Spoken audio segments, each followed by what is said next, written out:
What's up, everybody? Once again today we're talking about Madden 22. EA put out their dynamic game day deep dive trailer today, so that's what we're breaking down. We've talked a lot about franchise mode already and the features that are coming to the mode. Those videos are on the channel if you want to check those out. There are some good things, it looks like, coming to the game, and they've also been talking about this dynamic game day experience. And I want to start off by saying that this is only going to be on next-gen consoles, the PS5, Xbox Series X, and the S. Not coming to PC, not coming to PS4 or Xbox One. So just keep that in mind with this information. This dynamic game day experience is comprised of game day atmosphere, game day momentum, and the next-gen stats star-driven AI. So that's what we're talking about in this video. In the information we've gone through already, we know that they're trying to make the home environments more unique and add an element of home field advantage. They've updated the broadcast package, and we've seen like the score bug and stuff, but I'm not sure as far as replays if that's going to be revamped or anything. We got to see some next-gen stats replays in Madden 21 Next Gen, and they're decent at times. I want to see them upgrade the graphics package to do more updates like between drives and to show you how players are doing to that point. And they do from time to time in like Madden 21. You'll see like a quarterback run out to the huddle and his stat line at that point. They should do a lot more of that.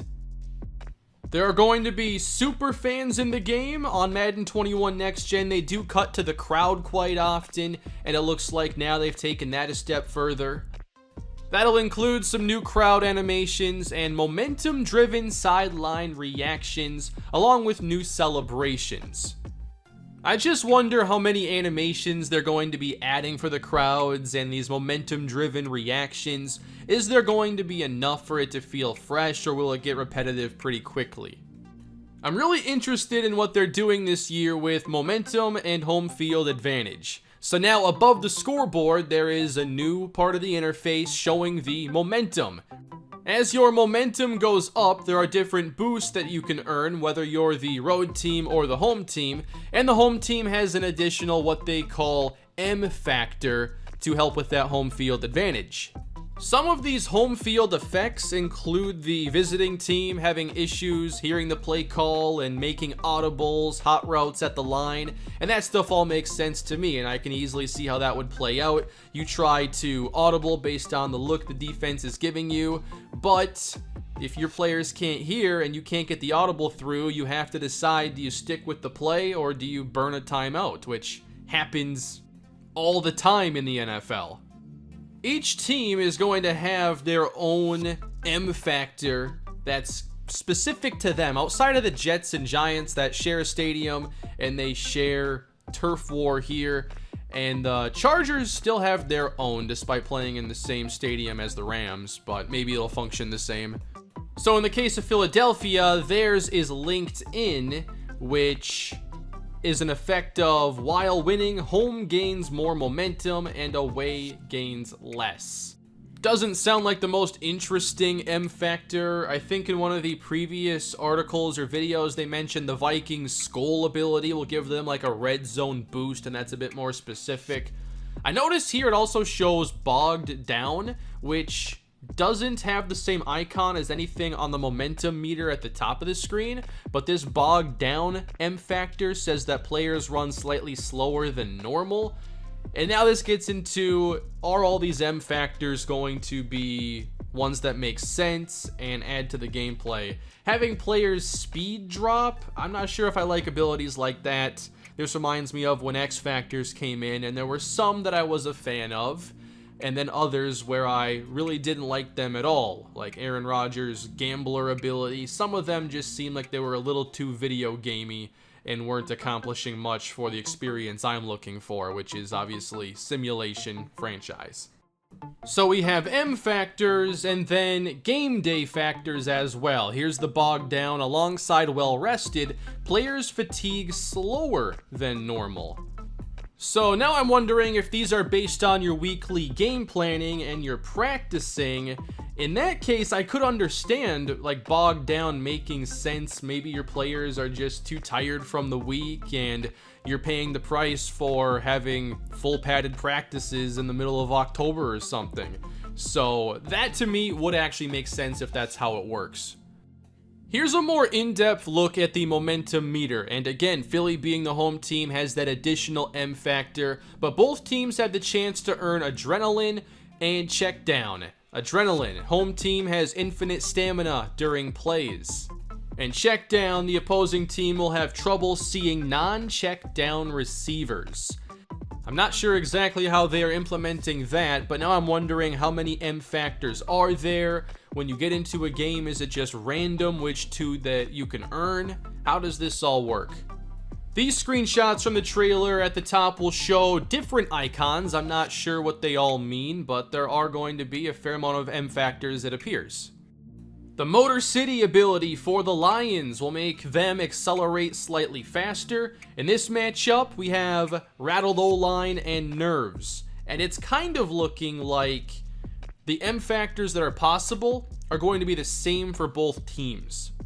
That's what I'm seeing from all the footage from this trailer. There's different abilities in different games, but they're the same for each team within those individual games. So for Rattled O-Line, the opposing team has trouble blocking, and Nerves, some of the home team's receiver icons are hidden in pre-play. I'm really curious how they're going to have some of these apply to the AI. Like, it's easy for a user to not be able to see the icons, but for the AI, how do you account for that exactly? I've thought a lot over the years about how I would like to see home field advantage applied, and some of this I do like.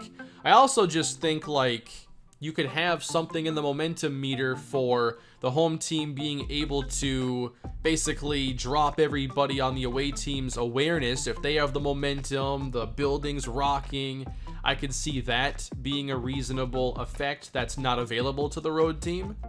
Something like 3 to 5 awareness just across the board, and that would kind of give you a natural home field advantage because of the way awareness is kind of applied in every interaction in the game. But make it so you have to earn that boost, and it's only applied if you're winning and you have the momentum on your side.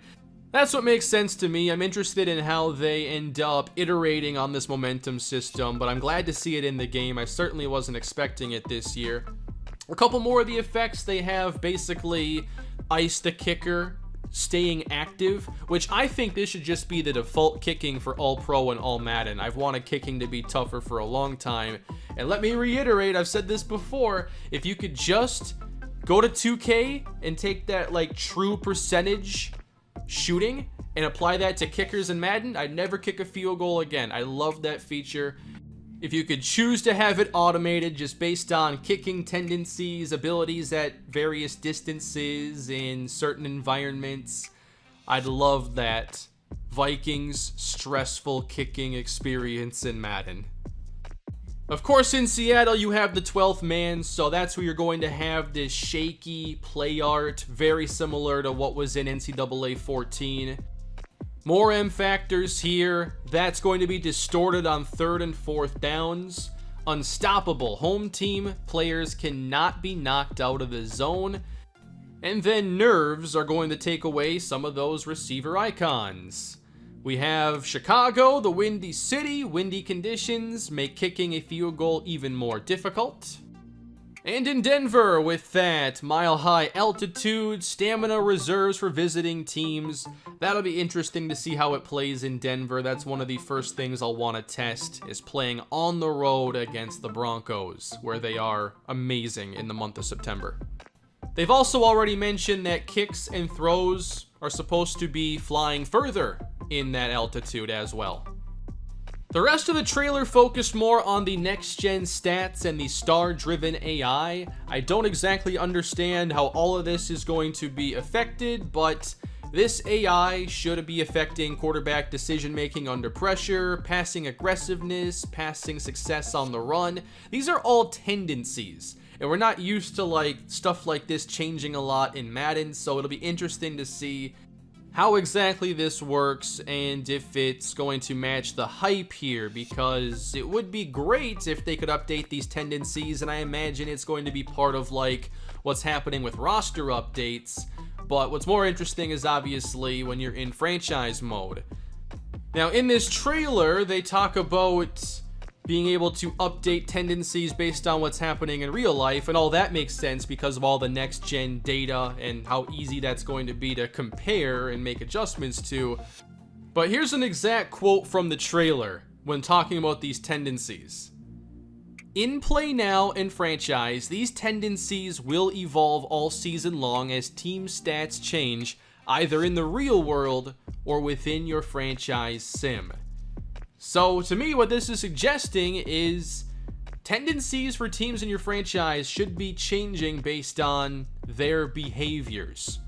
The game should be able to dynamically make these changes if they're grabbing the right data, which sounds extremely interesting. And they mentioned in this video too that over the last 2 years, like 80% of Madden games are played against the CPU, and they've wanted to update that CPU experience and make it feel fresh every game and for teams to feel more unique.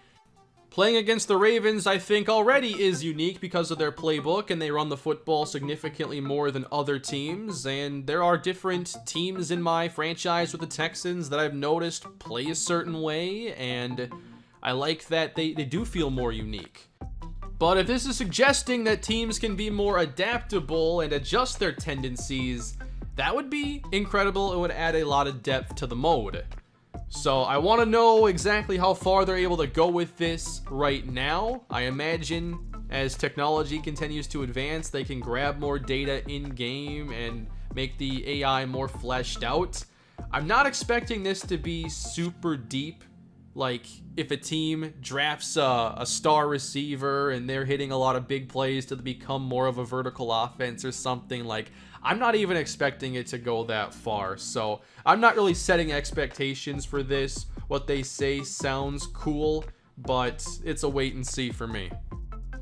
They talked a little bit about gameplay in this trailer, but a lot of it sounds like stuff they've talked about over the past few years with, like, momentum and powerful running backs falling forward, elusive backs not falling forward as much, max effort animations for all players when running at top speeds, more responsive control for quarterbacks with scrambling, signature releases, more control when turning upfield after a catch. They actually showed a clip of this happening at the sideline for Ezekiel Elliott, and it did look very good. It was a nice sharp cut, one that I don't think you could pull off in the prior Maddens. I like the steps they took with the Madden 21 Next Gen gameplay. Looks like they're just making that a bit better. They talked about more explosiveness, which was my main thing, is I didn't think like the explosive players felt as explosive, but going through the games I have in my Texans franchise, I've really enjoyed the movement more and the animations, and I think just getting the physics down and that good feel for explosive playmakers is where they have to get to this year. But this seems to be a Madden that's way more focused on the features aspect of the game over gameplay, and because franchise hasn't really had much for new features in really over 10 years, it's a lot more refreshing of a cycle preparing for Madden, knowing that there's some new stuff coming to franchise, and some of it we have seen before in other games, but it's stuff that's been missing, so I wanted to see it in the game either way. But what do you think of the information today? Dynamic game day, crowd atmosphere, momentum, home field advantage, the star-driven AI. Really excited about momentum and home field advantage. I imagine it won't go quite as far as I want it to, or it might have some abilities that I'm not really a fan of, but should add some depth to the gameplay and make it actually matter when you're going on the road.